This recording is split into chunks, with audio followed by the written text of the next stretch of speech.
આગામી 3 કલાકમાં હળવાથી મધ્યમ વરસાદની આગાહી કરવામાં આવી છે। આગામી 3 કલાક સાબરકાંઠા ગાંધીનગરમાં વરસાદની શક્યતા, અરવલ્લી જૂનાગઢ માટે પણ વરસાદની આગાહી કરવામાં આવી છે। અમરેલી અને ગીર સોમનાથમાં પણ વરસાદની આગાહી કરવામાં આવી છે। ભરૂચ અને આણંદમાં પણ આગામી આ 3 કલાક વરસાદની હવામાન વિભાગ તરફથી આગાહી। ભરૂચ અને આણંદમાં પણ આગાહી। વડોદરા, છોટાઉદેપુર, નર્મદા, પંચમહાલ, દાહોદ અને ખેડામાં પણ 3 કલાક વરસાદની આગાહી કરવામાં આવી છે। મહીસાગર, પાટણ અને મહેસાણામાં પણ આ 3 કલાક વરસાદની આગાહી।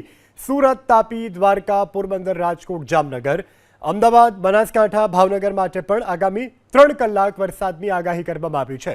એક તરફ અવિરત સતત વરસાદ પડી રહ્યો છે, આ વચ્ચે ફરી એક વખત હવામાન વિભાગ તરફથી નાવકાસ્ટ જાહેર કરવામાં આવ્યું છે।